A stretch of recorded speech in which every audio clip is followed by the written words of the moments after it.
আসসালামু আলাইকুম গাইস, আশা করি আপনারা ভালো আছেন। আমিও ভালো আছি। আজকে আপনাদের একটা ভয়ঙ্কর ভূতের গল্প শোনাবো, যা শুনলে আপনাদের অনেক ভালো লাগবে। শুরু করা যাক। ইদানিং এক ভয়ঙ্কর দুঃস্বপ্ন দেখতে শুরু করেছে রকি। দিন দুপুরে রাতে মোট কথা চোখ ঘুম এলে স্বপ্নটা ওকে তাড়া করে বেড়ায়, যে কারণে রাতে ঠিকমতো ঘুমাতে পারছে না ও। ফলে দিন দিন কাহিল হয়ে যাচ্ছে রকি, ভেঙে আসছে তার শরীর। সবাই শুনে হাসবে ভেবে কাউকে খুলে বলতে পারছে না ওর সমস্যার কথাটা। একদিন বিকেলে পরিচিত এক ডাক্তারের চেম্বারে হাজির হলো রকি। ডাক্তার ভদ্রলোক মন দিয়ে ওর কথা শুনতে লাগলেন। অস্পষ্টভাবে আবছা আবছা দেখলাম, আমি বাইরে থেকে বাসায় এসেছি। ঘটনাটা বলতে লাগলো রকি। দুঃস্বপ্নের ঘটনা মনে হলো রাতের বেলায়। এক ঘর থেকে এক ঘরে যাচ্ছি, চারিদিকে আলো আঁধারের খেলা। মাঝে মধ্যে কাউকে ডাকছি বলে মনে হলো, এবং যাকে ডাকছি তাকে সম্ভবত খুঁজছি সারা ঘরময়। এই ঘর থেকে ওই ঘরে ঢুকে বাতি জ্বালাচ্ছি। এক সময় রান্নাঘরে পৌঁছলাম এবং যা দেখলাম, থেমে গেল রকি। বিভৎস কিছু কল্পনায় এসেছে বলে কথা আটকে গেল ওর মুখে। ওকে সান্ত্বনা দিল ডাক্তার। রিল্যাক্স রকি, ধৈর্য নিয়ে বলতে থাকুন। ঠোঁটজোড়া কেঁপে উঠল রকি, কাঁপা কাঁপা ঠোঁটে আবার শুরু করলো। ও দেখি সারা চিকেন জুড়ে রক্তের বর্ণ বয়ে যাচ্ছে। বেসিনে টিপ টিপ করে রক্তের ফোঁটা পড়ছে, আর চুলের বিষ্ণুর এক দৃশ্য। চুলোর উপর বসানো এক হাঁড়িতে সেদ্ধ হচ্ছে কারো ছিন্নমুণ্ড। আরও জনা দুয়েকের কাটা মাথা গড়াগড়ি খাচ্ছে ফ্লোরে। উফ, বলতে বলতে দুই হাত দিয়ে মুখ ঢাকলো রকি। ওকে সান্ত্বনা দিলেন ডাক্তার সাহেব। তারপর প্রাথমিক কিছু টেস্ট সেরে একটি প্রেসক্রিপশন লিখে দিলেন তিনি। বললেন 3-5 ট্রাই করে দেখতে। প্রেসক্রিপশন হাতে নিয়ে ডাক্তারের চেম্বার ছাড়ল রকি। নিকটস্থ এক ফার্মেসি থেকে ওষুধ কিনে বাসায় ফিরল। তারপর দিন থেকে ঘটল আসল ঘটনা। গভীর রাতে ঘুম ভাঙল রকি।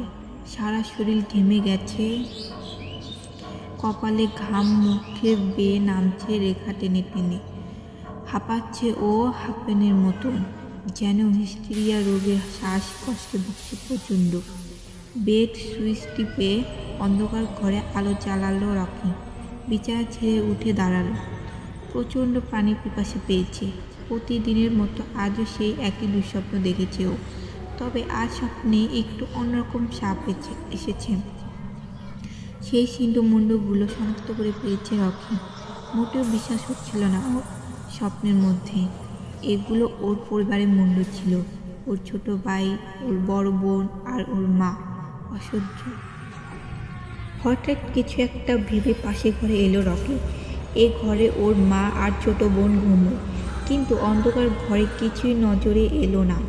পাশের ঘরটা বড় ভাই হাফিজের। ও ঘরে গিয়ে কিছু দেখতে পেল না রকি, অথচ সব কিছু কেমন যেন ঠেকছে ওর কাছে।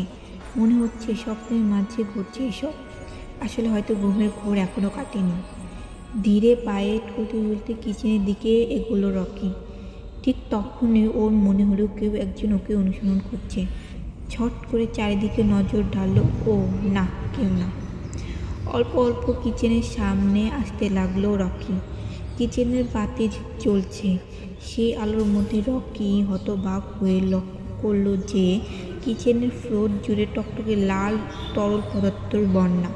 অসম্ভব, এত হুবহু স্বপ্ন দেখা ঘটনার পুনরাবৃত্তি ঘটছে। অজান্তে আতঙ্কিত চিৎকারের আওয়াজ বেরিয়ে আসছিল রকির মুখ দিয়ে। চট করে মুখে হাত চাপা দিল ও। আরও কয়েক কদম এগোতেই স্টোভ থেকে স্পষ্ট ফুটন্ত পানির শব্দ কানে ভেসে এলো। জায়গায় স্থির হয়ে দাঁড়িয়ে গেল রকি। স্বপ্নটা স্বপ্ন, কিন্তু তবে সত্যি হতে চলেছে, বিড়বিড় করে উঠল রকি। এমন সময় পেছনে কারো গরম নিঃশ্বাসের শব্দ স্পষ্ট অনুভব করছে ও। ঘুরে দাঁড়াতে যাচ্ছিল, কিন্তু অনেক দেরি হয়ে গেছে ততক্ষণে। পুরো মহল্লায় প্রচণ্ড আতঙ্ক ছড়িয়ে পড়েছে। চারিদিকে ভীষণ গুঞ্জন। একটি বাসার সামনে বেশ কয়েকটা পুলিশের গাড়ি আর পুলিশ ও সাংবাদিকের ছোটাছুটি করতে দেখা যাচ্ছে। সিল করে দেওয়া হচ্ছে পুরো বাসা। উৎসুক জনতার উপচে পড়া ভিড় সামলাতে পুলিশের নাজেহাল অবস্থা। সেই ভিড়ের মাঝে ঘটনাটি কেউ একজন জানতে চাইল এবং জবাবে দিল কেউ একজন, গত রাতে 4টি খুন হয়েছে ভাই। 4 জন মানুষের মুন্ডহীন লাশ পাওয়া গেছে এই বাসায়। রকে একটা দেখে অনেক ভয় পেয়ে গেল।